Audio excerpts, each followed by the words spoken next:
Welcome to episode 3 of the Shonen Show, with our usual hosts today of Earth, Edge, and Lynch. Hi, I'm Earth. I'm Edge. And I'm Lynch. So, as we usually do, we started out talking about the current season that's airing. Anything of note that we want to bring up? Well, as I just watched the most recent episode of Log Horizon, and Lynch and I always like to gush, I will say that fantastic. Just utterly fantastic. I'm not going to delve into it too much because we tend to talk about it way too long. I'm just going to briefly touch on it. It was amazing. The writing's good. Check it out. Do it. Do it now. Yeah, this most recent episode, it felt a little slow, but it gave a lot of character depth to characters that you don't usually see. Yes. And it had a lot of heart, and it's really going to tug at the heartstrings of a lot of the viewership of this type of anime. Oh, yeah. Mm-hmm. Mm-hmm. And I guess also in the new season, I finally checked out Terraform Mars and Parasite, both of which are excellent. I was hesitant at first because both of them just looked kind of funky. I know you guys were trying to talk me into them, and I finally did, and I was pleasantly surprised. They were both very good. I really have no favorite among the two. I think they're both good for various reasons. I like the sci-fi feel of both. I like the weirdness of either, and they're both definitely worth checking out. Yeah. I definitely like Parasite more than Terraformers. Special guest, Tryptophan. But no, I definitely enjoy Parasite more than Terraformers because Parasite has a better storytelling than Terraformers, because Terraformers is just all over the place with its storytelling. It's flashbacks and introspective into the characters, and it's just so disjointed that it doesn't feel very fluid, and each episode is like a chore to watch. I will agree with you there. Parasite definitely has a more coherent narrative, and that definitely adds to its flair and to its gravitas, I guess. It's just overarching ability to tell a story, and they did a double episode one day. Yeah, True. Well, see, I like both of them, honestly. I do enjoy Terraformers, not quite as much as I enjoy Parasite, but part of the problem I have with, well, I guess I'll say my biggest problem with Terraformers is just the idea that it does have a lot of, I'm not going to say character development, but a lot of character backstory. It really wants to make you feel for the characters, but it's hard to when you know they're all going to die. Yeah. When it's, hey, we're going to show something about this character, and later that episode, they're dead. Mm-hmm. What was the point? Yeah. Sounds like a George R.R. Martin novel. Yeah. So definitely, pretty much everyone's going to die on that. It's just a matter of when. And they did address your concern with it, Edge, when they didn't do any real. When they first introduced Adolf, and they didn't really do a whole lot of backstory for him, and you couldn't find anything relatable with him.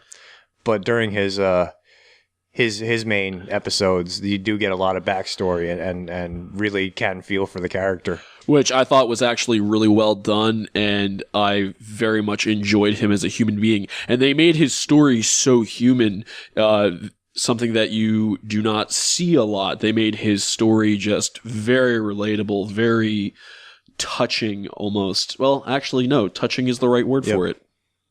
You could see what he was going through throughout his entire life. Yes. And why he became so jaded. Yeah. I guess what else can we touch on? Dengeki Guy is still, or no, it's Denki Guy. I always get that mixed up. Denki Guy. I haven't seen the newest episode, but I have seen, I think, up to episode 8, and it's turning a little bit more towards the romance than the comedy, and I must say that is a nice little bit. I enjoy that. I like a bit of romance with my rom-com. I like rom-coms that end up more towards the romance side towards the end. It's definitely bringing a lot more romance. The comedy's still there. Character interactions are still great. Fuchan keeps beating the ever-living shit out of what the hell's his name? Umio? Yeah, thank you. Umio, yeah. In the episode with Sommelier-san coming with his shirt off to the store like 3 times and like causing a scene, that was brilliant. He's a great silent character. Oh yeah. Yeah. I haven't been watching. That's a shame. Again, it's good. It's really nothing spectacular. I'll say though. It's nothing spectacular. But with all the heavy stories out there right now, with all of the parasites and the Terra from Mars, and how heavy the storyline in Log Horizon is right now, those nice cute little animes like Denki Gai are a breath of fresh air in between that kind of cleanse your palate and relax you as you're switching up series. I do want to say something. Kokiri-san, too. Oh, yeah. I do want to say something real quick about Parasite. This is something I don't think I mentioned last time, but with the fact that the series is very old, it finished in the mid-90s, it's already been announced it's getting a full 24 episodes, and that is going to be it. It's getting live action too. Yeah, there's one live action movie already out, and there's another one that Really? either starts filming or finishes filming next year. Mm-hmm. So the manga is completely done. It ended, I think, in 94 and 95. Wow. I might have to read the manga now to see what the differences are. You guys know me, and our listeners have probably guessed by now that I'm more of a manga reader than an anime watcher. Although I do peruse both. Mm-hmm. It's just more of the fact that I've been jobless and can't afford a Crunchyroll account like these schmoes.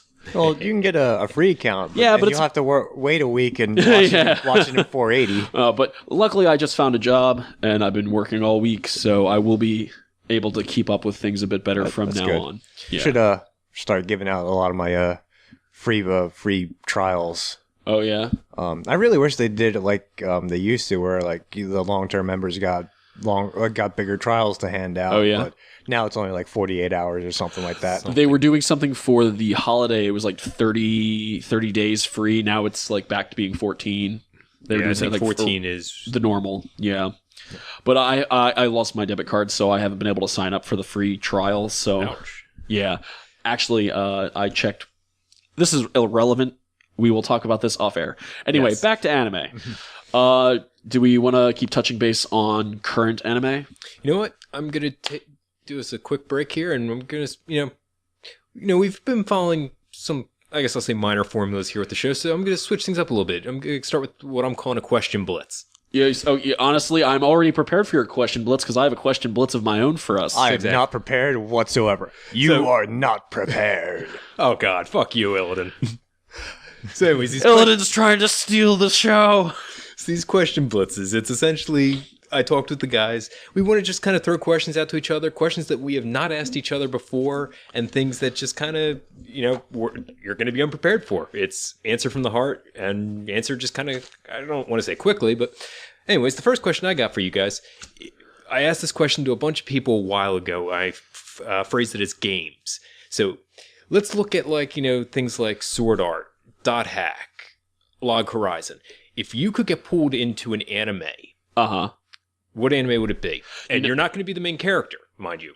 You're not going to be the main character. You're going to be you. Story could change. All of a sudden, you being in there could create a paradox. So, if DBZ, the world could end. Yeah. If you suddenly showed up. Yeah. So, think on it. Actually, that is one of my questions. And honestly, I think I brought this up to you a couple weeks ago. I'm glad you took this to heart and did this with me.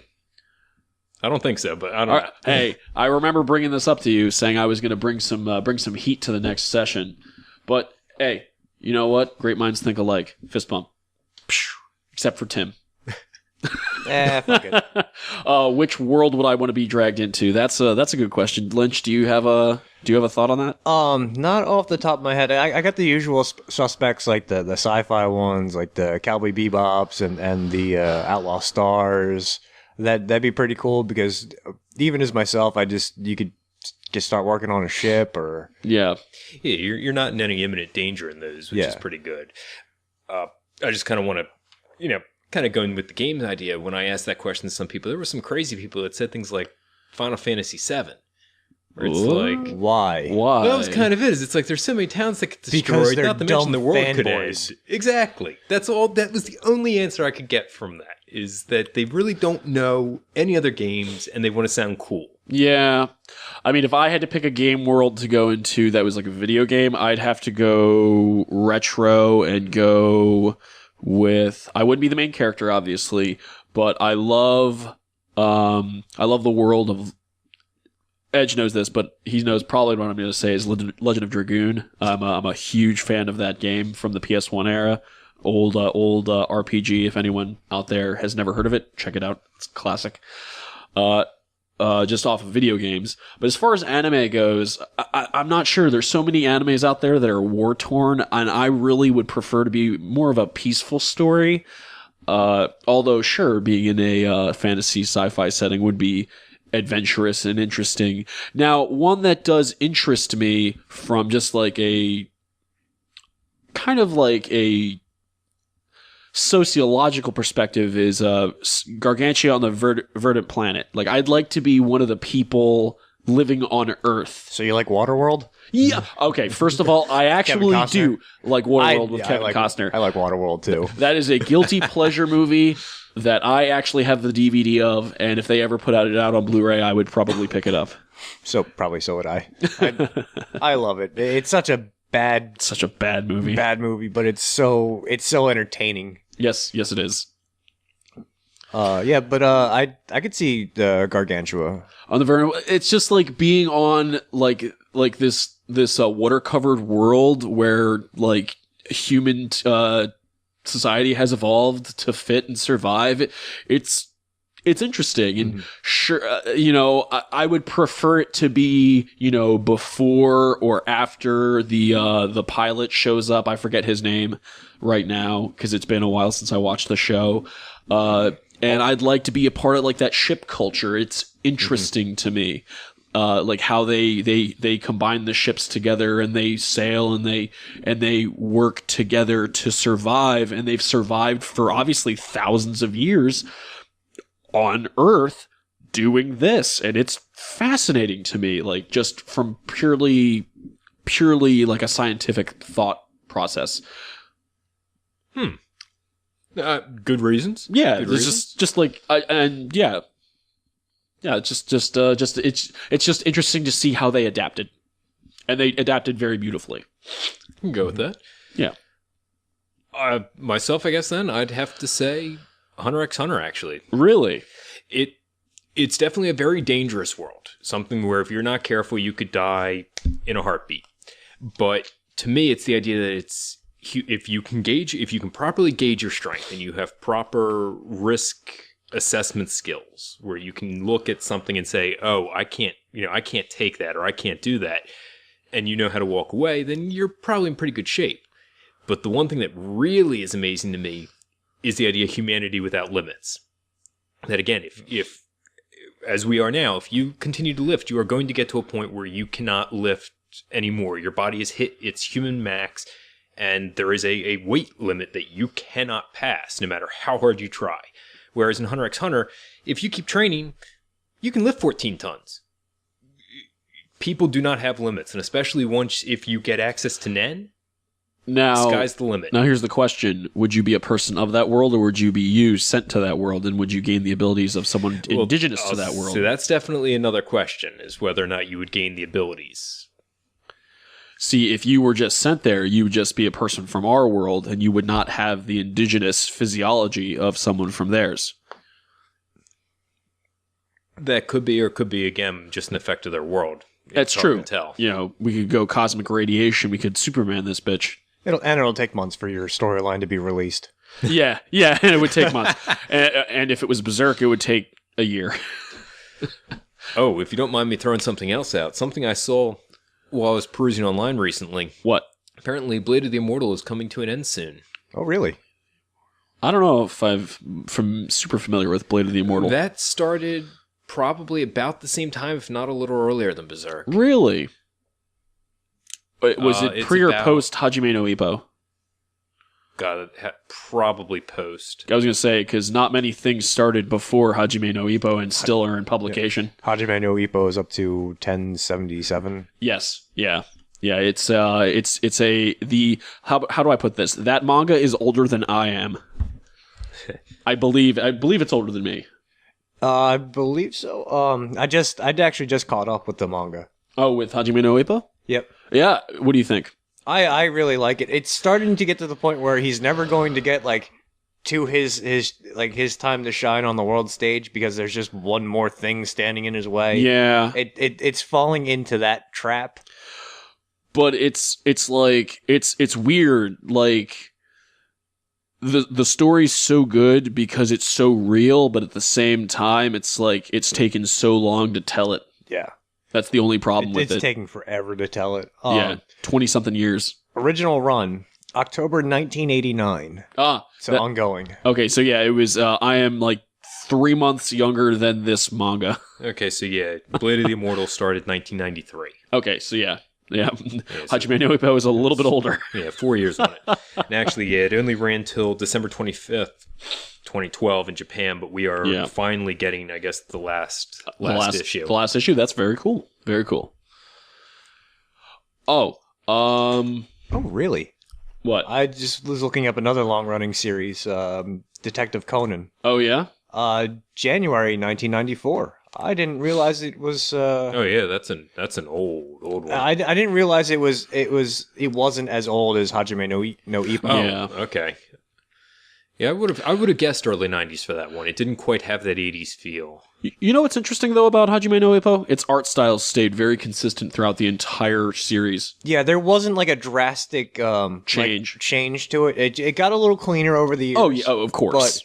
But that's really the only thing that changed. It just got cleaner. It never changed. Like some manga, you'll see drastic shifts in the artist's ability. Like he'll completely redraw characters, not to where they're unrecognizable, but to the point where you're like, whoa, what suddenly happened? And you'll see the progression. Mm-hmm. But it's like with Hajime no Ippo, you read the chapter 1 or chapter 700, he looks exactly the same. Yeah. Where you see that drastic change a lot is in webcomics. That's where it happens a lot because it's just people who like to draw and they wanted to make a comic and they're starting out with like stick figures for like the first couple chapters. Oh yeah, and then they learn how to draw their characters, or just get better. I can name like 6 of those right now. Something Positive, Least I Could Do, which actually switched artists like 4 or 5 times. Questionable content. PvP. Actually, PvP stayed with Scott Kurtz. Stayed consistent, although its story kind of blows now. And Tim Buckley's Control Alt Delete. That had a really crappy art in the beginning as well, but it's gotten much better over the years. Well, definitely the big one I'd have to throw out, especially given that this is an anime podcast, is Mega Tokyo. Yeah. Well, yes, Mega Tokyo's art did get better over the years. Mm-hmm. And a lot of the webcomics that we read do draw a lot of inspiration from anime and Japanese culture. Oh yes, very much so. The one reason I was going to say at least Mega Tokyo is, as far as I'm aware, it is still the only American-made manga that is sold over in Japan. It was the first, and again, as far as I'm aware, the only. I think I don't know what happened to any of the artists after Tokyo Pop closed, but Tokyo Pop used to run manga competitions for people in the United States. I think honestly, a lot of those manga really only sold over here, and they didn't sell well, which is part of why the company went out. Yeah.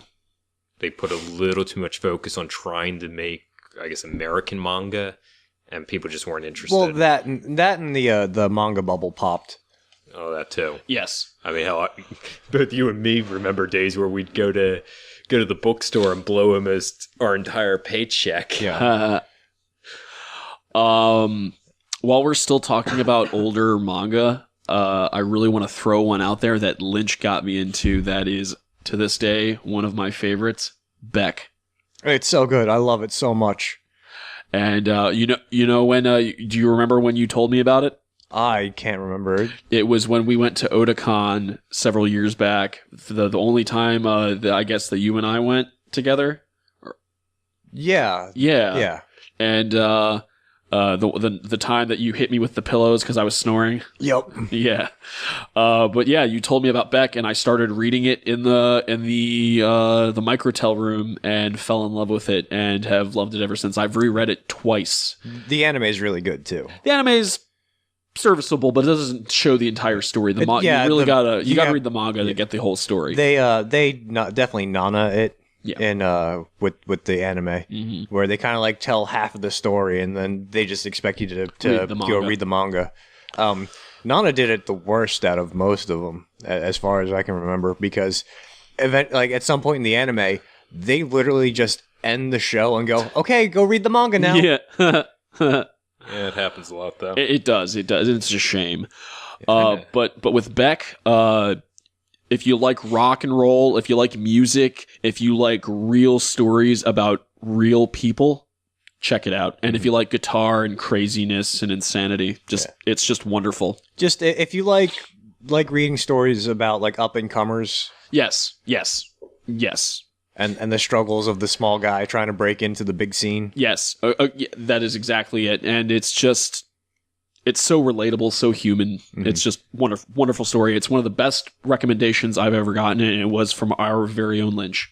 Yep. I know what I'm talking about. He does. Does. Sometimes. Most of the time. All the time. Now 60% of the time, every time. That was like item 8 on my list. Now they're kind of looking at since you brought up the idea of old manga and actually kind of piggybacking. We can piggyback of adaptations. No, sorry, the boxing Hajime. Yeah.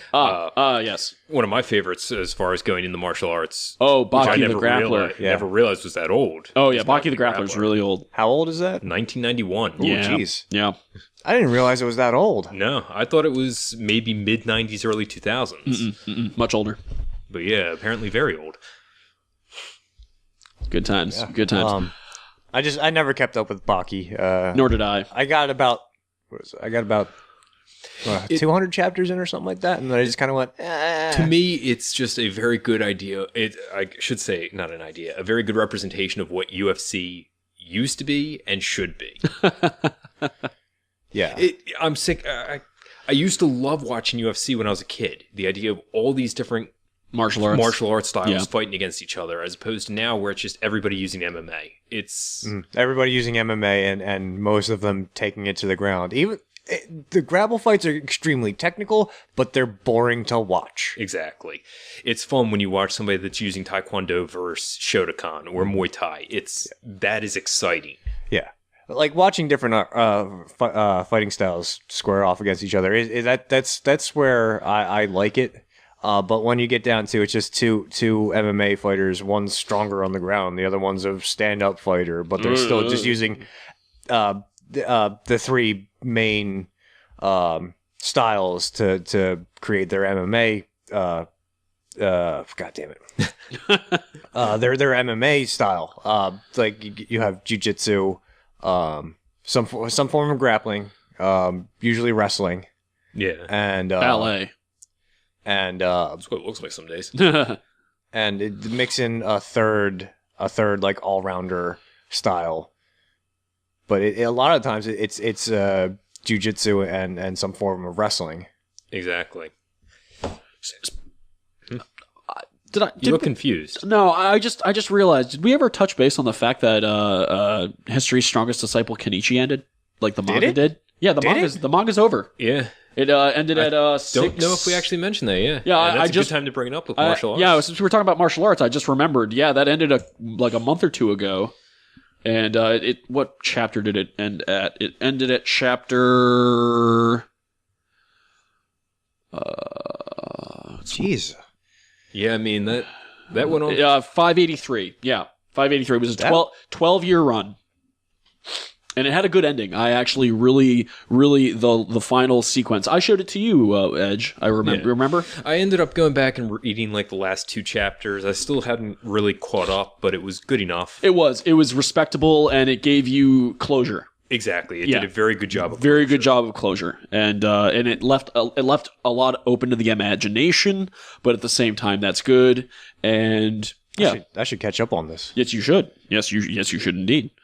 I'm surprised you didn't know. Well, I was busy catching up on Hajime no Ippo. Well, I had about 600 chapters. 700 chapters to catch up on. Which is funny because not a lot happens in those 700 chapters, but at the same time, a lot happens. Yeah. It's like nothing happens, but so much happens at the same time. They do a lot of DBZing where a chapter is just like talking. Yeah, but it's all development, and the characters are so enjoyable. Although, okay, Takamura, love or hate? He's good comedic relief, but I don't really Like him all that much. He has his moments where he's very deep and poignant, and I like him for those more than anything. But he's annoying as hell. Yeah. I enjoy that Itagaki is up and coming in the featherweights. Yeah, well, I'm not going to touch base on that.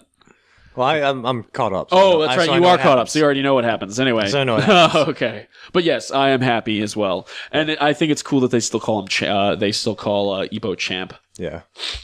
Okay, so we talked about History's Strongest Disciple Kenichi ending, which again, classy done. Classy, well done. Check it out if you haven't read it. The anime was respectable, although they didn't give you enough. It covered the first 2 arcs. Yeah. So read the manga if you really want to get the full actually, feel. I finally, in one sense, found at least one of the reasons for that happening. Yeah, what happened? Crap. Talk about something else real quick. I need Oh, to get okay. a name. Well, okay. Okay. I have tons more questions. This is one I think Lynch and I can talk about easily. Favorite attack. Favorite attack. You can have a top 3 if you or ability that you've seen in all manga and anime you've ever watched. Like what's one that really stood out to you and just really grasped you? One that really stood out to me was from Negima. It was when Negi started incorporating Bajikwan and sorcery. Fill me in on that. I haven't read Negima in so long. And he would use martial arts chi and magic to Shunpo. Oh yeah, that sounds great. Well, especially when he got it to the point where he was essentially moving as fast as a lightning bolt. Oh yes. Wow! So he'd do Bajikwan strikes coming out of like a lightning fast Shunpo. That's awesome. I'm gonna have to. That's one that I need to catch up on and figure out what's going on with that. You get Ken Akamatsu. It's a good. The build is awesome. The story is great, and then the ending is shit. That's right. That's why I never finished it, because you guys told me that. You could read everything but the last volume, pretty much. I guess that might be worth it, but I don't know. Edge, favorite ability or attack? Unless, Lynch, you had another one that stuck to your mind. Now, let me, I guess, ask this. Are we saying, like... It could be an ability. If I say favorite ability, can that be all-inclusive, say, Sharingan, for example? Because Sharingan allows for a large number of attacks. Now, that is a good question. Or are we saying one I specific attack? think I'm going to go singular ability. Like if you're going to say Sharingan, which usage of the Sharingan is your favorite? Well, no, I'm not going to say Sharingan. I know that's stereotypical. Yeah. So I'm going to limit it down to specific ability. Specific ability? Yeah, one use thing. Now if you said going back to Naruto, like Kage Bunshin no Jutsu, yeah, it had multi-purposes, but that still does count as one ability. But you just say Kage Bunshin and you just roll it from there. I'd have to say probably Well, I guess I did say attack, so okay, what is your favorite attack? Like what sucker punch made you go yeah the most? Okay, if we're talking an ability, my favorite ability is the King's Right Hand from Guilty Crown. Okay, fair enough. The ability to pull voids from a person is spectacular. That is a very cool one, yes. If we're talking favorite attack, I'm going old school. Spirit Gun. Spirit Gun, going old school. Of course you would say Spirit Gun. Why not? I mean, it's more powerful the more emotionally heightened you are. Yeah. And even if you are fucking drained, you can still at least get one more using life energy. Yeah. As for myself, I'm also going to go old school for abilities. And this one's kind of an ability. It's Escaflowne's ability to turn into a giant flying robot dragon. Kind of steampunk dragon, but Steampunk dragon, yeah. And so you're piloting this giant sword-wielding mech powered by the living heart crystal of a dragon. And what do you do next? You jump off a cliff and transform into a freaking dragon that you pilot with reins. Although there is one problem with the Escaflowne dragon. What? It holds its heart out in its hand, yeah. In its hand, like out in front of its body. It's just like, hey, shoot here. But no one ever does. But yeah, that's my favorite ability. And as for attack, that one is a bit harder because there are so many good ones that we've seen over the years. But attack.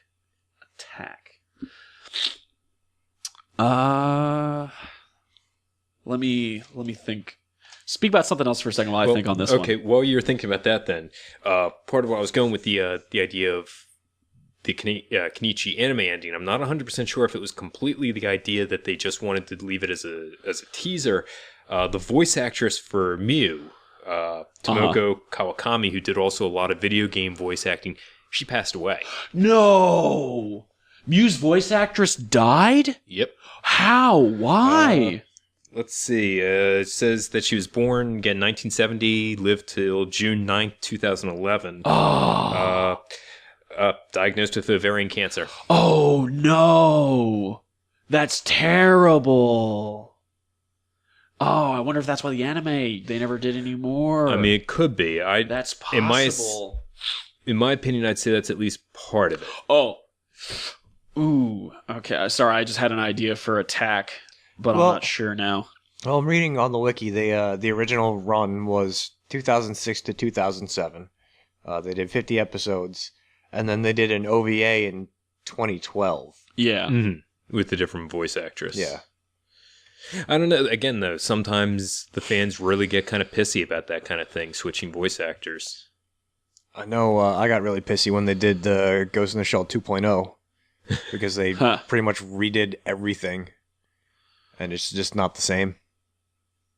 It's just not the same. Especially when you make it sepia tone. Because you took too much pressure from the people who saying that you're copying the Matrix, even though the Wachowskis directly said that Ghost in the Shell is one of its inspirations. Okay, I think I've got my favorite one. I don't know if this constitutes an ability or an attack. I think it's kind of a cross. Let me guess. It's the Notebook from Death Note. No! You guys know how much I hate Death Note. We'll get into that one in a minute. Yeah, in a minute. I know Lynch has some stuff to say about that. I know I've brought up Narahia no Mago before. Again, love the manga, read it, and also the author's new publication, Illegal Rare, both great.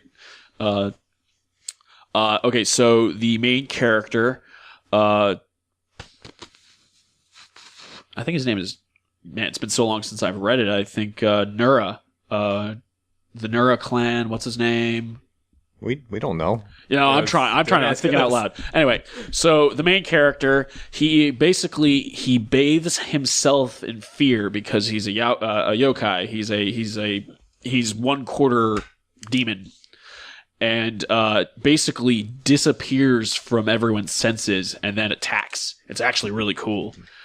It's kind of like a multi-purpose ability. He eventually gets different forms of it, and he's able to change his fear to have other effects. But there is one use of his fear that basically he wipes his existence from anyone's apparent notice, can walk through an entire battlefield and then attack his opponent. It's pretty cool. It's just like everyone is he gathers so much fear around him and then strikes and everyone's so afraid, quote unquote, that they don't notice his existence. But yeah, that's one of my favorites. Okay. Yeah. I don't know. Yeah. what do you guys want to touch base on next? I have more questions to ask. Okay. I'm actually going to throw one out real quick. Yeah, you go ahead. It's not really a question, so to speak, but I just wanted to bring up the topic of like anime and manga that are, I guess I'll say, changed from their original. The author originally had one idea and then decided to go a different route, and that's where you end up with a lot of, I guess I'll say, some of the more popular anime. I'm aware of two, both Yu Yu Hakusho and Naruto were both originally meant for something else. The author decided halfway through, well, I shouldn't say halfway through, especially in Naruto's case, just decided, hey, let's change it a bit, and you get the finished product we have today. So what do they change about Naruto? Naruto, actually, in the beginning, they don't mention ninjas because it wasn't supposed to be ninjas. It was supposed to be mages. Part of the reason why there wasn't really a lot of ninjutsu. In one sense, I'd say that's part of the reason why they aren't traditional ninjas, why they stand out, why you have all those chakra symbols, is that would have been incantations. Yeah. But I guess he decided to keep that, and I don't know exactly the reason why he decided on ninjas, but hey, it worked, and the ending was spectacular. So I can't complain in the least bit. I love Naruto from start to finish. That's except for all the filler anime that I completely skipped over. Read the manga. Yeah, don't worry about the anime because it's not very good. Yeah, read the manga. The manga's really good. I know it's one of the big top mainstream ones, but it really is well done, well written, and it has really good character and story arcs. But Yu Yu Hakusho, you said. What was... yeah. Actually, if you read the manga, it's more apparent there than it is with the anime. The anime really only had 4 episodes as Yusuke as a ghost. Yeah. In the manga, it was about 2.5 volumes. Really? Was him as a ghost, and that was the initial purpose of it, was supposed to be him as a ghost, helping people that were either troubled by spiritual beings, helping ghosts that had pretty much been dead so long that they're starting to turn to evil spirits, helping them pass on, move on. That's interesting. It was supposed to be the idea that was going to be the story, the set of it, and that when he had finally, gotten enough karma to balance out his life again, he'd revive, and that would have been it. Fascinating. But he decided, I guess, somewhere along the line that he wanted to do it up as a supernatural battler, and hence what we have today. And, well, I mean, all you old schoolers out there will know Yu Yu Hakusho is the shit. I'll say definitely a good choice in my mind. Yeah. Yep. It's a difference in between the manga and the anime, but Full Metal Alchemist, the first run, the original run of Full Metal Alchemist caught up to the manga. Yeah. And instead of waiting for the manga to finish, the anime creators just went off and did their own thing and kind of made a shit show of it. Yes, they really did. And I did watch all of it. And then I watched that weird movie where they tied in the real world into it. And it was like, what is going on? Yeah, I didn't really like the second half of Oh, yeah. Yeah, because I got to like episode 30 or something like that. Like after they started like getting into like the Philosopher's Stone and the homunculi, and like they tried to explain all that stuff through something crazy, and I just couldn't continue on with it. But then when they came out with Brotherhood and fixed it all, and They fixed everything. And but that was because they didn't want to wait for the manga to come out, and it happens. It's kind of like what happened with this is semi-related because it is kind of a graphic novel manga. Scott Pilgrim. They decided on the movie. That was a terrible movie adaptation. Oh, come on! I enjoyed it. I hated it. I hated every second of it because it was Michael Cera not playing. It was Michael Cera playing Michael Cera and not playing Scott Pilgrim. Okay, sure, he didn't do the best job, but they got the ambiance correct. Yeah, they got the tone right, but the entire movie was ruined by Michael Cera being Michael Cera, not like actually having any acting depth. Yes, this is true.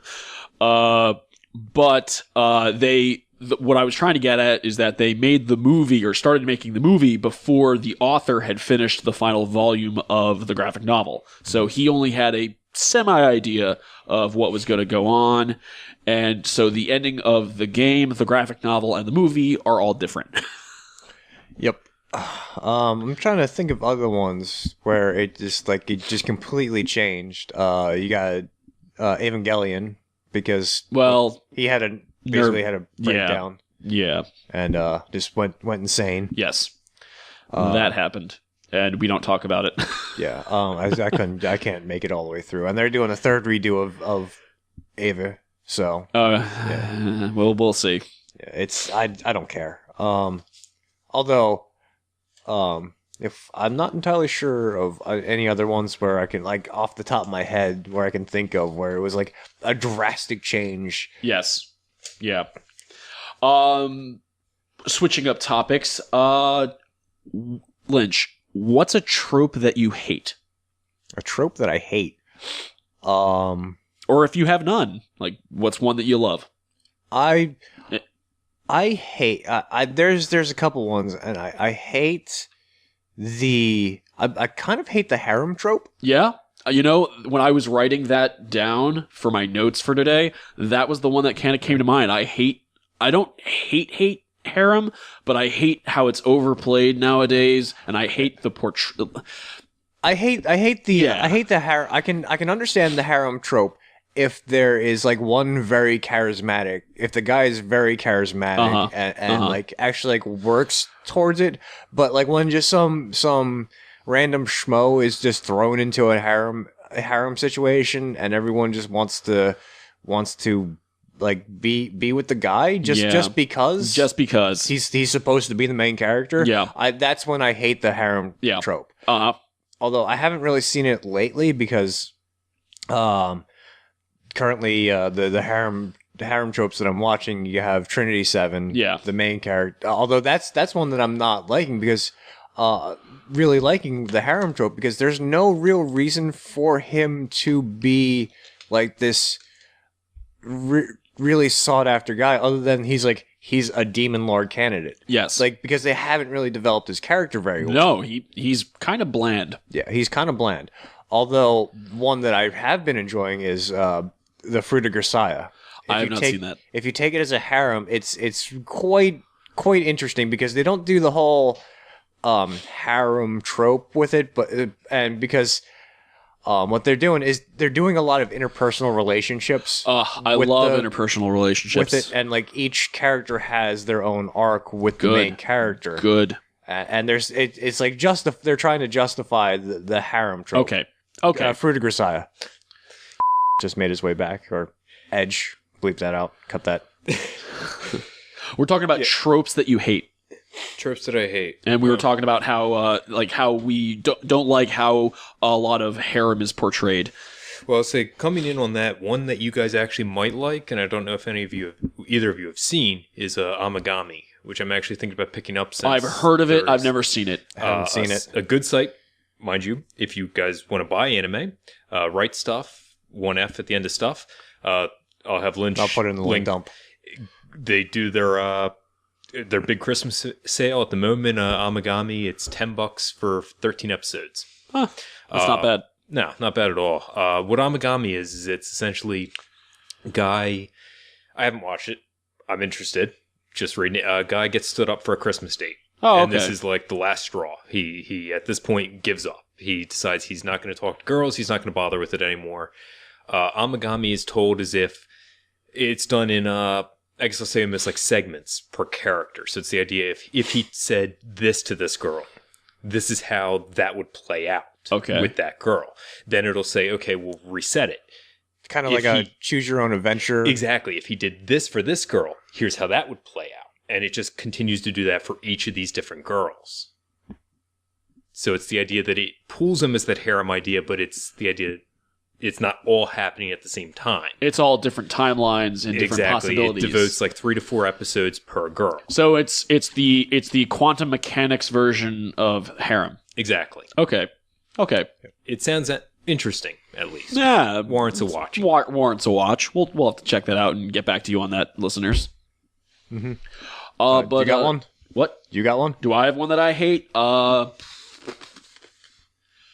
see, I wrote these down like Oh yeah, right that's before We're talking about tropes we hate. Yeah, tropes we hate. I So just honestly kinda went off on. yeah, I actually wrote these down. I meant to write them down like a week ago and to think about them, but I kind of Sundays. you hate sundays? A well done Sunday is good, Yes. Okay. but it's becoming They're so just- overplayed. Yeah, Yes. it's becoming overplayed, and they're hitting you over the head with the tsundere. Instead of like making it a character, they're making a stereotype. Yeah. Exactly. They're showing and it's almost getting to the point where in every anime there's one, at least one. Although the one in the fruit of Grisai is entertaining because it's a forced tsundere, Very true. and it works for the character. It to me, it's just the idea that if they want to play with the idea of a dare character, picking any of the others in one sense. Yeah. Like I like a good kodere in some anime. Yandere is awesome when it's done right. Yeah. Scary. It's definitely kind of Creepy. but again, when I it's think- done right, Yeah, with the yandere, a lot of the times I see it used as comedic. Comedic. effect. Yeah.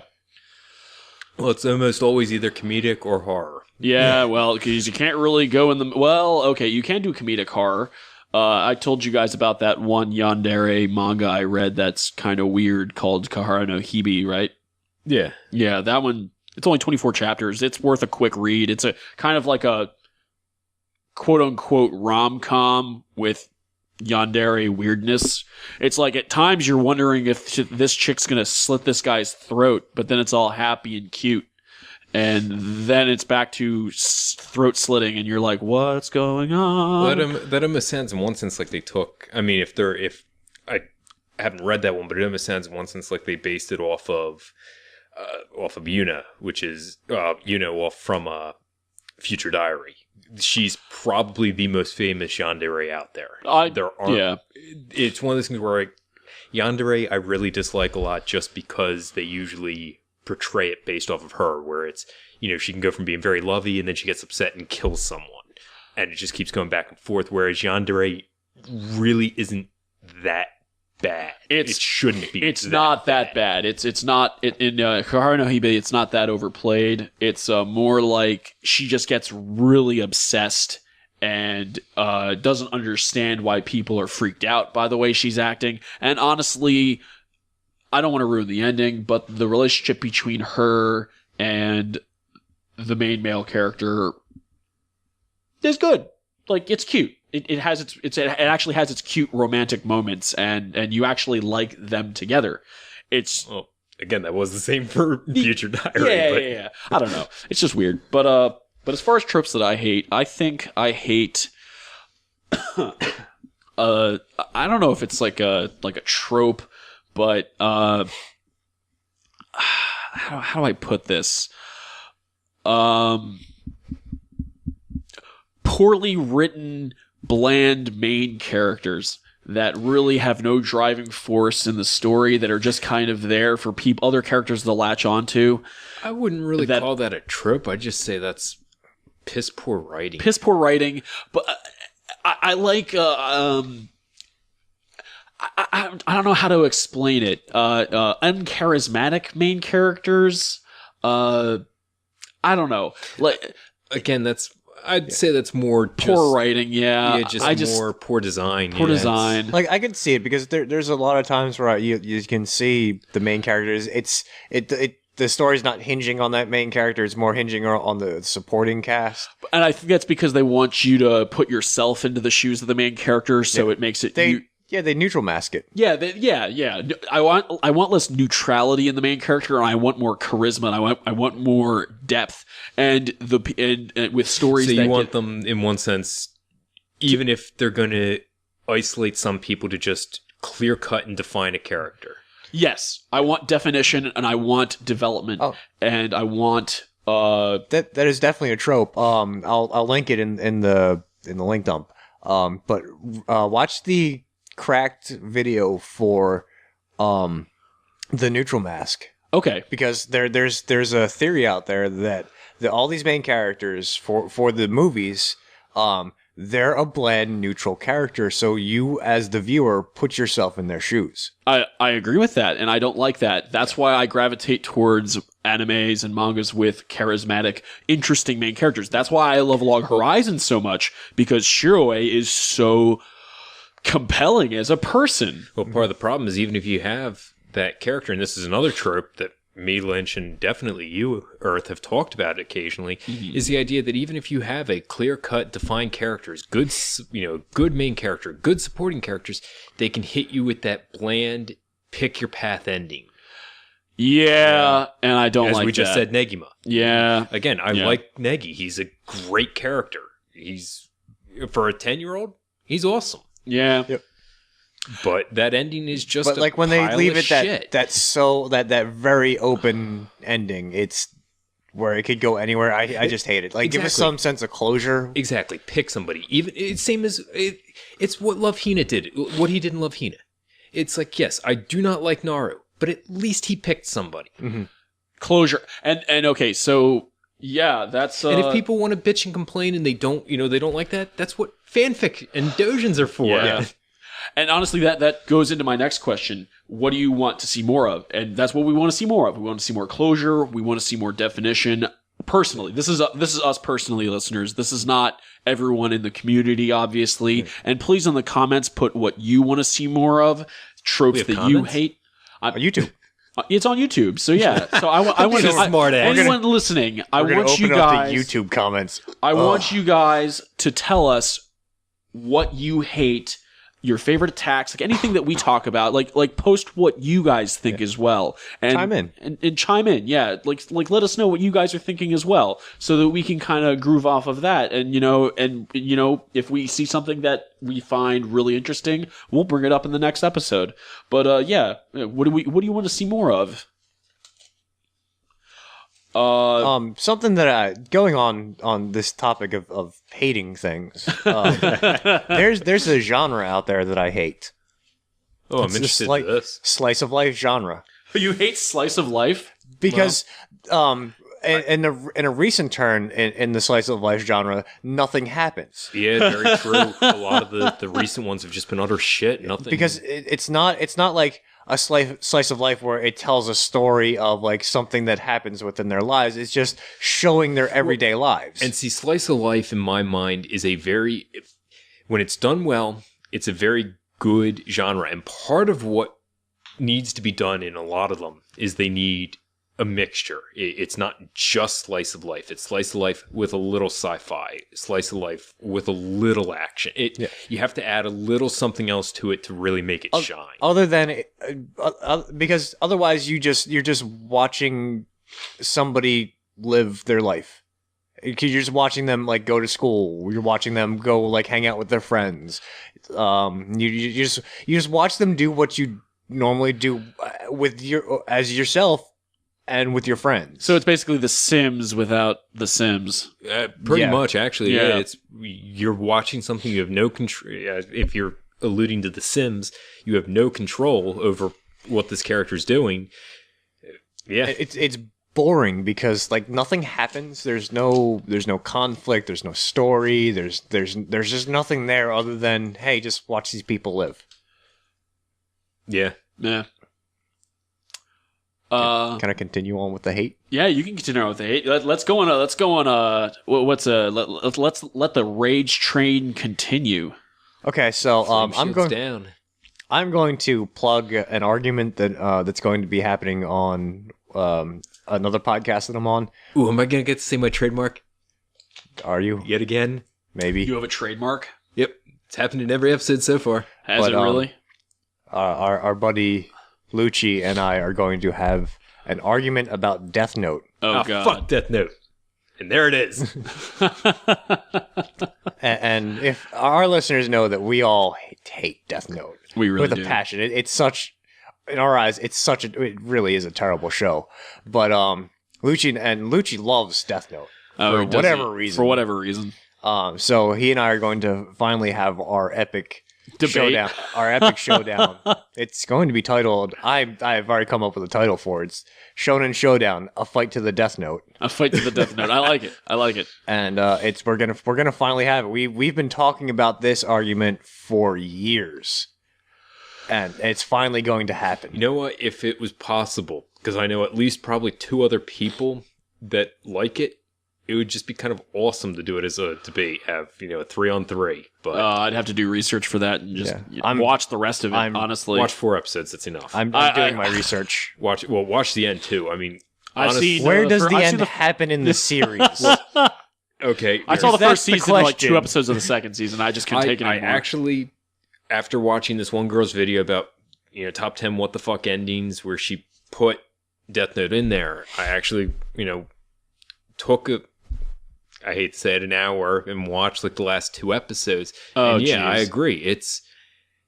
The ending is bullshit. Well. Again, you had that whole, from what we had saw, me and you, Lynch, before we really stopped, you had the beginning of what was becoming that battle between L and Light.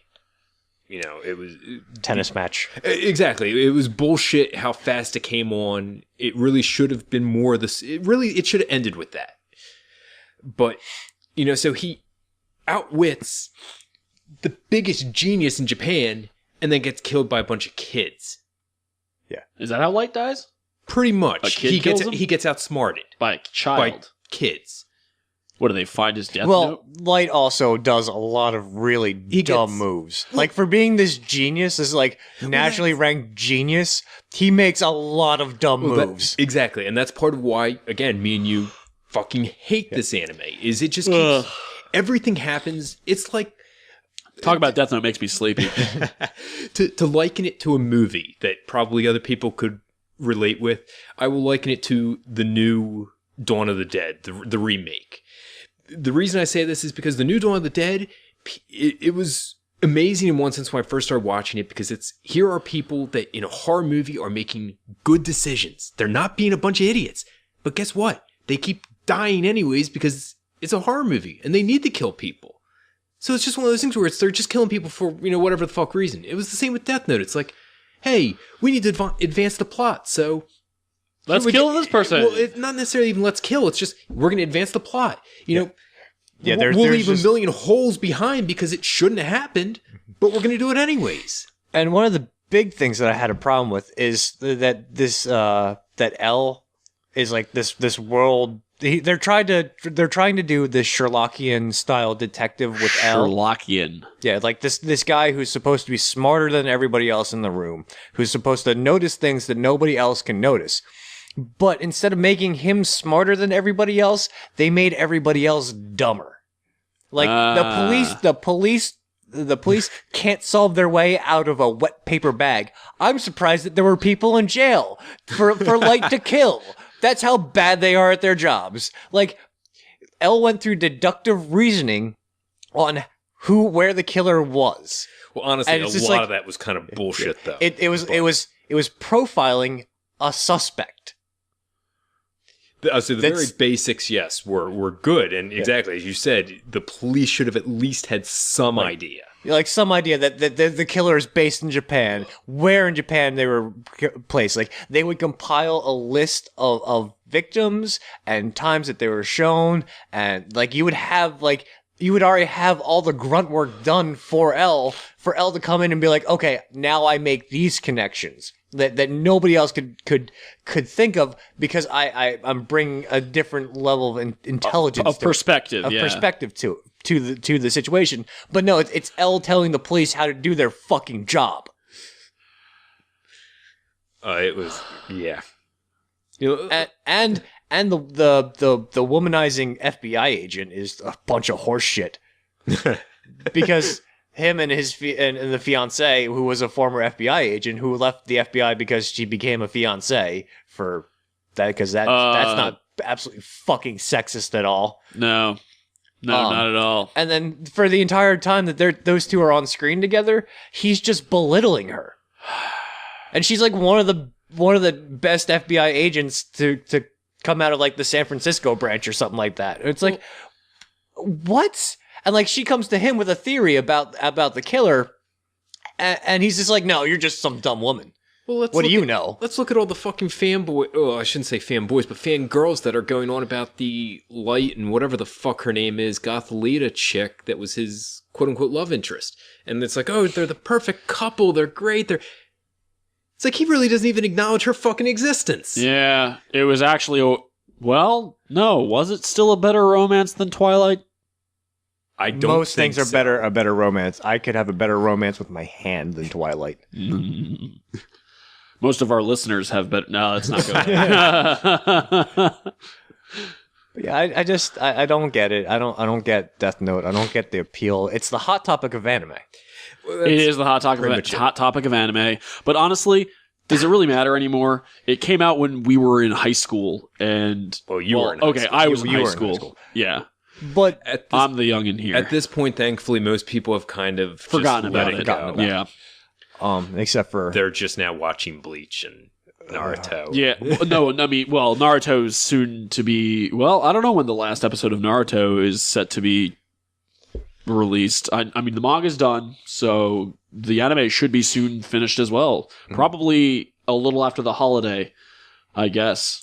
Maybe Well, I'll say January, February next year. I'm not sure what episode if it's on they're now. good about it. yeah, I don't know how far behind the anime is. It's not too far behind. Last I checked, we could make inquiries into that, and if anyone knows, listen in the comments. They'll probably squeak out another 2 seasons worth of filler. Oh, I doubt that. There's nothing left. There's nothing left. Don't put it past Or I'll Naruto say to they- just throw. yeah.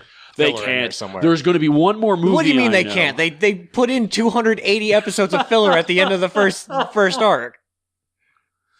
Yeah. The smart thing in their mind would be to end the anime and Yeah. just focus Yeah. on games. Honestly, I would love to see a good Naruto RPG. Oh Like, yeah, they that would be tried cool. One, it failed.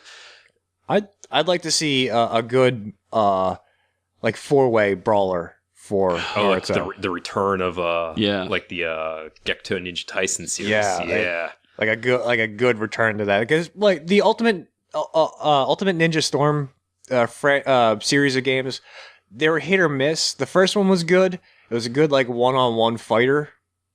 2 was kind of bad because they tried to get too gimmicky with it. 2 was bad. And then 3, they brought it back to 1, where they made it a very solid fighter. All right. You know what I would like to see from Naruto now is if they did anything, if they did anything to do with the Naruto franchise, I'd say well, I know they're doing one more movie. If they did a couple of OVAs with post-ending stuff with Naruto, like maybe little bits from after the final war, I'd be okay with that. Like little tidbits, little side stories of maybe minor characters, not necessarily Naruto. That could be interesting. Maybe you see some people getting married. I just got a bad premonition, though. You think that they're going to do that and mess it up? No, I don't know about Start it all over again. I get the feeling exactly that it'll just be the idea that they don't want to let the cash cow go, and they'll set it 10, 15 years post and Because focus at the on end the of kids. at the end of the No, manga, I would hate that And so bring it up much. again. I would hate that so much. It's called Naruto. Leave it at that. because at the end of the series, at the end of the manga, they introduce all the kids. They and do. They're all do. going through school. And again, you know, all the people that are watching, reading it No, now, I know. will probably keep doing so I again. know. I'd even check it out.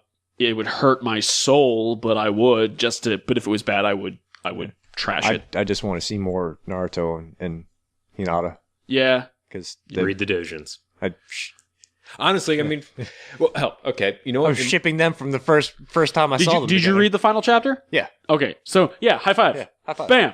In one sense, I've got two blurbs for you guys then. What? First, your thoughts on Dojin. Dojin being essentially fan-created Yeah, works, fan fics. usually of an 18-plus nature. Well, yeah. Yeah. I Oh. mean, It really depends on the series, and if it really needs it, and like how it really comes down to how Does it well. need it? Most of these anime don't involve it when it should happen. Yeah. yeah. I'm sorry, most of these anime, if you have quote-unquote boyfriend and girlfriend together, Okay, they've got a purely platonic relationship, even though they're in love with each other. Yeah, I don't fucking think so. Those two be shagging. Yeah. Shagging like crazy. It comes down to how well it's done. Yeah, I mean, we don't you- want to see constant. Yeah. There's the porn aspect of it where you use it for the porn reasons, and then you could get into the doujins where you get more of like the arrow stuff, but you get a story with it. Yes, yes, and which is more like what a mainstream movie would be like. You know, you get the sex scene in there just because it adds heat to the story. Yeah. Because I'd like to see more doujins with. I like to read the doujins that have more of a story pertaining to. Agreed. To the source. I don't really read doujins personally, so I don't really have much to say on this. You really should check a couple of them out. There's a couple I could recommend. Honestly, there's a couple of really good Gurren Lagann ones that, because again, realistically, you find out your fiance has only a couple days left to live. Yeah, I don't know. That's just going to shagging for. Well, I mean, days. there was one that, again, it focused on it. It wasn't even, I'll say, a focus, but it was just the idea that they went back to where he met her. They had sex there, and then it was the idea that she disappears, and he goes back to that spot as, the old man. After the end of the series, it was like, that hurts. It's like, holy shit. Yeah, the ending of Gurren Lagann really tugged at the heartstrings, but let's not get into Gurren Lagann. I don't want to get depressed while we're talking about this. Damn it. There's another point. I'm trying to load up the damned. Either way, I won't worry about specifics because I'm having difficulty finding it. But there was actually a couple of court cases where people were found, American otaku, I guess I'll say, or anime enthusiasts, were found with Japanese doujins that depict characters that are sometimes of high school age, and they're being treated as pedophiles. It's treated as kiddie porn because even though it's drawn, the characters are not 18. Mm-hmm. That's one of the things with a lot of doujins. They don't really ever specify an age. Yeah, that is true. They always blank out the age. It's very a lot of the ambiguous. translated ones do. Yeah. Where anything that's, because this was what happened, is these were actual Japanese ones where they had an American translator say, well, it says they're 15. Well, again, age of consent in Japan is 13. Yes. Mm-hmm. So technically Cultural that's differences. legal. Yeah. Yeah. But I know the lowly stuff. I guess you can call it lowly stuff. Is it's illegal in Australia and New Zealand? Yes. Just straight up illegal. You can't it can't be imported. You can't look at it. It's well, see, that's kind of it doesn't even matter if it's like, it doesn't even matter if they specify an age or not. Even if the character looks young enough. Even though the character might be 18, if the character looks young enough, it's just nope. It's gone. Nope. See, that in one sense, that's something that the U.S. really ought to do. Is if they want to do something like this, it ought to just be illegal or not. Pick whether it's legal or illegal. Yeah, just ban it or don't. Exactly. The moment you sit here and try to start fighting age, and especially as you just said, Lynch, with the idea of characters that might look younger than 18. Like, again, that opens up this whole fucking serious... Again, these... At least 2 cases where people are now in federal prison. Yeah. For fucking doujin. Mm-hmm. Like, what the hell? It's kind of horseshit that a drawn character is treated... Well, 'cause you can see it with, actual, kiddie porn, where, you see that go to jail, but with the draw, it's a very fine line to walk with the drawing characters, I believe, but it's something that really needs to get a whole lot more discussion than what we can put in on definitely a little segment on a podcast. Yeah, and it's obviously a big topic, and I'll say definitely. Well, not to interrupt you, but definitely, if anybody hears this, has any sort of thoughts on it, definitely, if you see any sort of discussion on a web about it, chime in. I mean, definitely, this is the only way the information is going to get out. Unless you're a creeper. Yeah, unless you're a creeper. Don't be a creeper. Don't be a creeper. Don't be a creeper. Don't be a peeper. Public service announcement from the Shonen Show. Yeah. Or we will find you. Or we will find you. We have a certain set of skills. We've been to several photocons how to be a ninja in an hour. I couldn't get into how to be a ninja. I went to how to be a samurai. Oh, that was bullshit. So bad. All right. We actually went over every single point of thought that I wrote down before recording today, and which is awesome. I honestly didn't expect us to go. I mean, Edge, you had a couple that I wanted to bring up written down, and Lynch, we honestly just kind of organically went to them anyway because apparently we are all synced up. But my last one that I really want to bring up is anime's effect on American animation. So you're talking, I guess, like Disney, Pixar. Yeah, like what do you think anime in America, like anime's transition towards America, what has that done to American animation? Like, how has that affected people over here? How has anime coming over to America affected our animation? Has it made it better? Has it made it worse? Honestly, I'd say it's for the most part just kind of been ignored. Disney's gotten kind of hold on it too. Because Big Hero 6.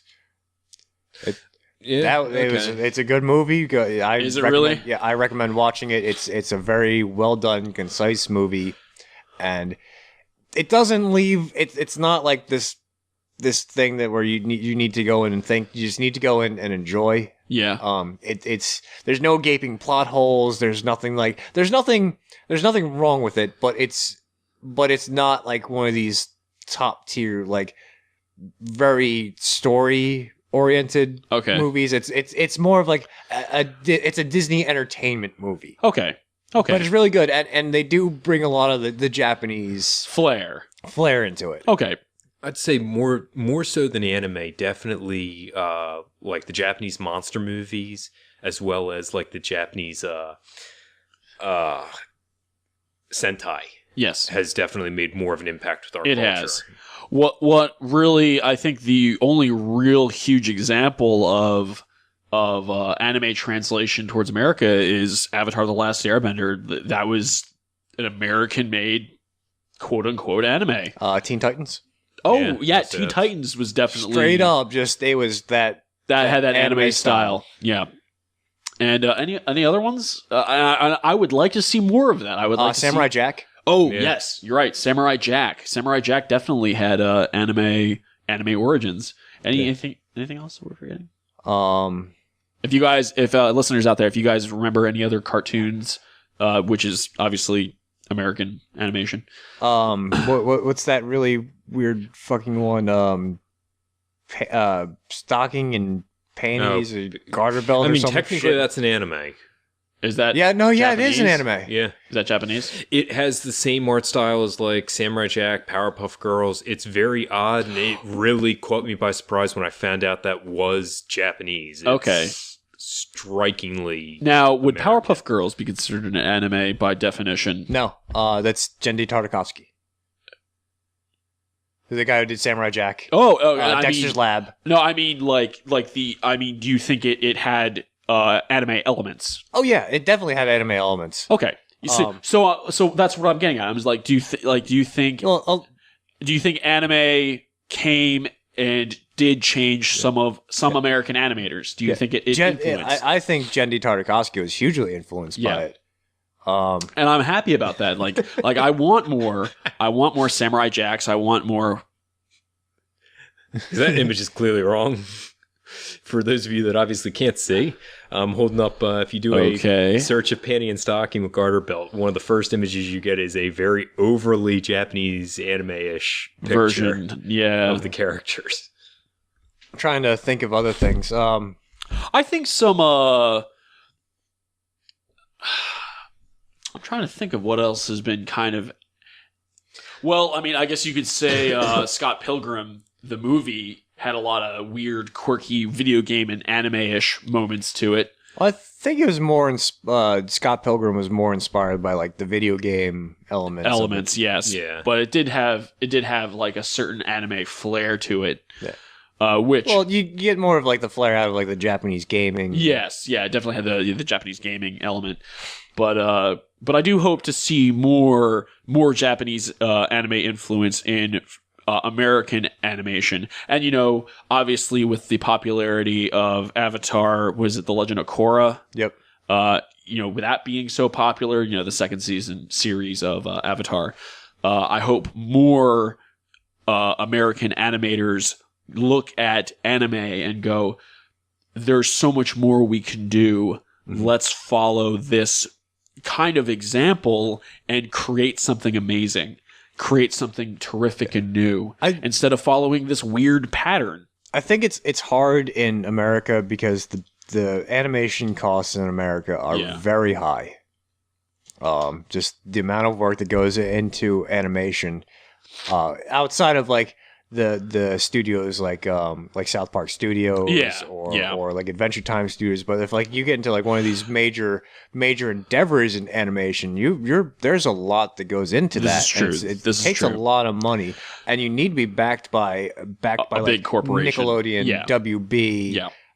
But they have their own staff that they're going to use with their own creative ideas. Yeah, their own agendas. They're not going to. In one sense, they're.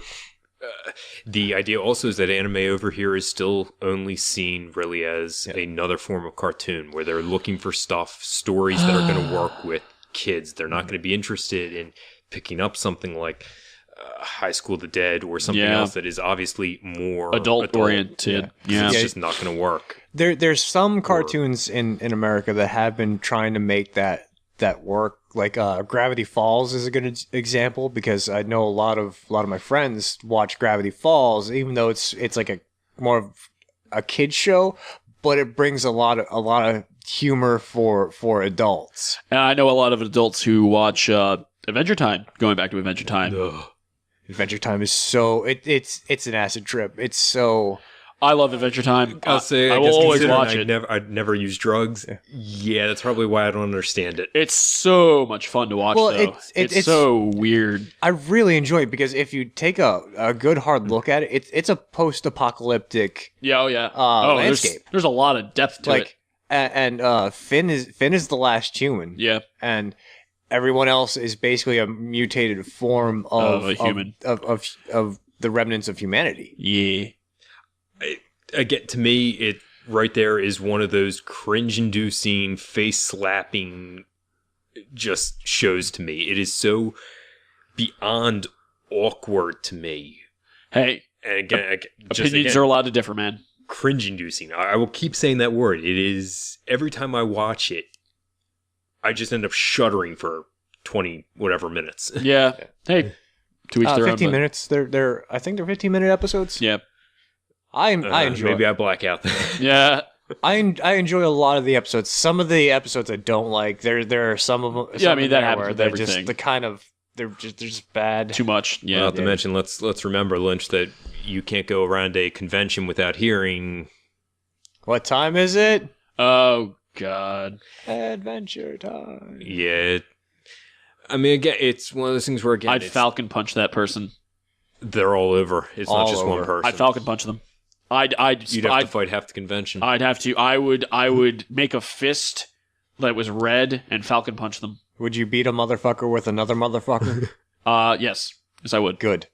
I would dress up like Hellboy and go Hellboy on them. Which actually, although the Adventure Time call is not the most annoying thing that's ever that's happened at cons. Like one of those big call out things that happens during cons. Yeah. Very true. One of the most annoying ones that I've experienced was Marco Polo. Oh, it's bad, and Anime Boston actually banned it. Really? You the security will warn you if you start doing the Marco Polo at Anime Boston. That's funny. Yeah, I can see how it could get out of hand. Remember the guy who was like, "Hey, it's Spider-Man and Ninja Spider-Man" to the Deadpool? No, you don't remember that? Was Lynch not there for that? No, he was there. Well, maybe he was there. I don't know. That was like 6 years ago. That was like 6 years ago. No, that was when we were transporting, so we weren't getting drunk. No. We had like one skunked beer all weekend. I was going to say I was underage then, so That's actually something else I wanted to bring up with you guys is the idea of, first off, just hopes for this next year's Otakon, and obviously the year after. For anybody that's listening, this will be anybody that's listening that's on the East Coast, that will be the last year that Otakon is in Baltimore for at least the next 5 years? 5 years. yeah. So I don't know. Then I good haven't been luck to getting Otakon into DC. I've been to Otakon in so long that I don't even know what to expect. I hope to finally cosplay for it though. So we're trying to get a whole big group together for the final year in Baltimore. They had to cap the attendance again because they just Too many people. Yep. Too many people. Not good enough organization, because especially what we saw down at the 20th anniversary.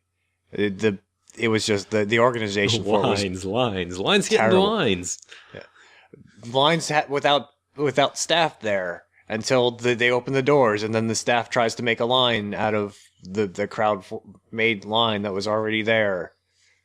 I hate that. I hate that because for the Aremo thing, that line, that was a fan made line, that was a user generated line that worked, and then we all just started moving to the doors once it became time, and it was very orderly until the staff came in and tried to reorganize the line. Why would they try to reorganize the line? Because they're dumb. It seemed almost like the idea of micromanaging, that they couldn't accept the fact that we did it, so that they were gonna put their hands on it. Smack them. Yeah, just Falcon Punch. Falcon Punch. That's the solution to everything. Falcon Punch. And we've had to make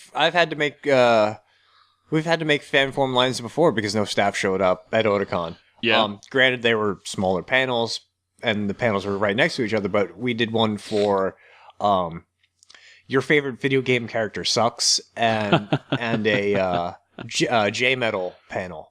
They were happening in adjoining rooms at the same time, and the fan lines just formed themselves, and we had a very distinct dividing line in between the two. Yeah. And the your favorite video game character sucks line, we're trying to instigate something with the metal heads. Oh Lord. And the metal heads were the polite ones. Of course. To digress for a little bit, metalheads, punk rockers can be some of the nicest people you've ever met, and yeah, that's it. Other people are douchebags. Back to you, Lynch. So yeah, we were very polite, and then we were very orderly and formed into our own lines, and then the video game characters. Honestly, since we're getting close to time, to wrap up, I just kind of want to talk con memories with you guys. I mean, I know you don't have as many necessarily. I don't, but Lynch, were you finished talking? Kind of. We just had You had had to it form out, our you own started lines, brawling? and then staff, the staff didn't show up until the doors were supposed to open for the panels. Did you shank a guy dressed like Naruto? I would have shanked a guy dressed as Sephiroth. I love that one year. The first year I was down there, the Sephiroth that took out this kid on wheelies. What? Kid was going back and forth, being a fucking pain on those wheelie shoes. And Sephiroth I hate those wheelie shoes. just timed it perfectly. And got him with the Ramasa. got the sword between his legs. Whoops, sorry. I insulted a guy dressed like Cloud at the Renaissance Fair once. I was like, why are you... No, actually, he was dressed like Zack. I was like, Final Fantasy VII sucks. And he turned around and walked up to me, and I'm just like, ha, ha, ha. What are you going to do? It's the Red Fair. Oh, there was that one time we were down at Otakon, and the guy was whistling the Kill Bill thing.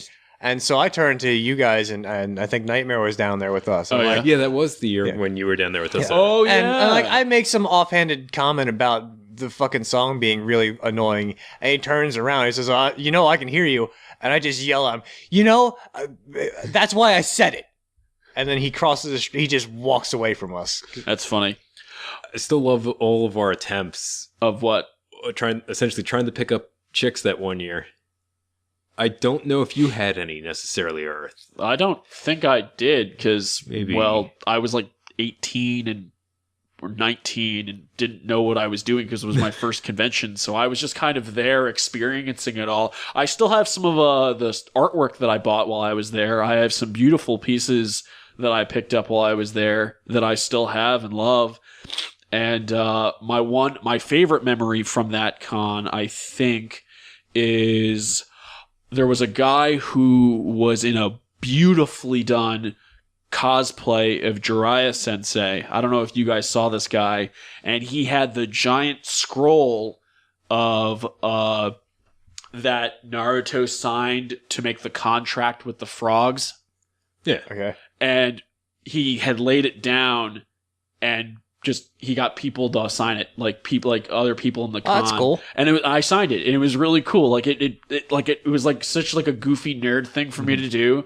It there was like probably like 50 other people had already signed it, and it was just Jiraiya Sensei. He had a huge white wig. He was really tall, like the guy who was like he was like built like Jiraiya, and it was a really well done cosplay. He had like a gourd for like booze, and he looked like Jiraiya. It was really good. It was a really well done cosplay, and it was a really fun memory. I was just walking through the con and I saw him, and I was just like, hell yeah, Jiraiya Sensei.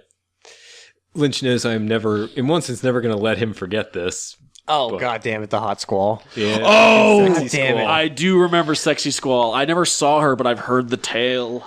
Yeah. I can't believe I did that. That was Lynch was walking around cosplaying as Alba from King of Fighters, and this really, really attractive girl dressed up in a crossplay of Squall from Final Fantasy VIII Lionheart comes up and is like, And "Oh just my god, gloms. you're my favorite character!" And She glomps glomps him. you? Yeah, she just glomps. She fucking glomped you. glomped Yep. him. Wow.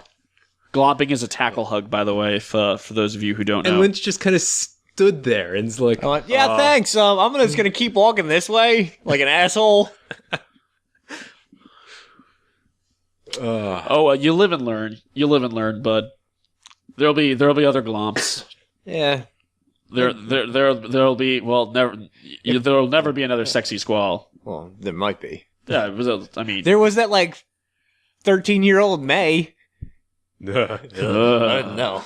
And then there was the however old Felicia. Right. That ought to be, in one sense, ought to be illegal. yeah. Wait, there was a 13-year-old Felicia? I don't know how old she was, but Felicia she was from Darkstalkers. She was in the KOF, well, the Capcom SNK shoot. Photo shoot. I don't remember that. You should remember it. You took photos of it. Did I? Yeah, because I handed you my camera because I wanted you to take pictures while I was in the shoot. Yeah. This was like 6 years ago. I don't remember. Oh man. Either way, she was clearly underage and in one of those skin tight. Oh yeah. Now I skin remember. toned bodysuits. Sorry, I was looking at the girl dressed like Morrigan. I don't know if there was really an attract. There was a really fucking awesome Mai. There was a fantastic. Do you guys remember the girl dressed like the chick from Gurren Lagann? There's always tons of Yokos. Yeah, Yoko. Yeah, there was a I remember one. She had like a gun like that was like 6 times longer than her. It's crazy. I usually don't look at that gun. But. Well, I look at the cannons on the front. well, the cannons weren't that big. They were modest at best, that's but a she was shame, cute. It but- was a good costume. But I was 19. I was young. I hadn't seen Gurren Lagann Back in yet. the day. I hadn't seen Gurren Lagann yet. This was like 6 or 7 years ago. So, but another good memory is that the entire. Remember, they got like all the Team Fortress 2 characters together. the Team There was Fortress. like 30 of them. They all like stood together. Remember the bald guy with glasses who was the heavy weapons guy. Yeah.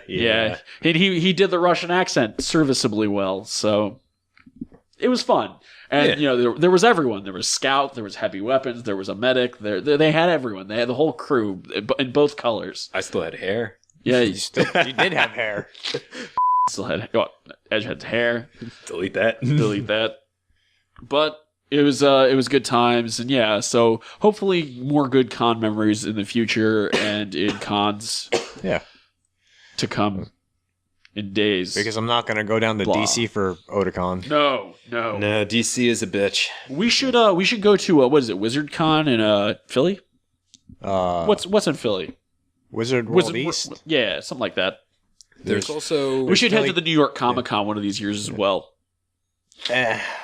I hear great things, and Jim Butcher goes. I hear both good and bad things about New York Comic Con. Comic Cons are kind of a bitch to get into too. Yeah, But we should go. I'd rather go to Philly Comic Con because Yeah, we should definitely go to Philly Comic Con. New York Comic Cons. I'm not of the entirely bigger sure. ones. It's not my cup of tea. All right, But we'll figure it out. Yeah, we're just about at time. So Okay. Well then, any final? I guess those were our final thoughts. So everyone out there listening, please leave good or bad comments in our comments panel. And thank you for listening. This has been Earth. Edge, feel free to and bash Lynch, us. and Lynch, just yeah. Signing off. This is the Shonen Show. Take care, guys.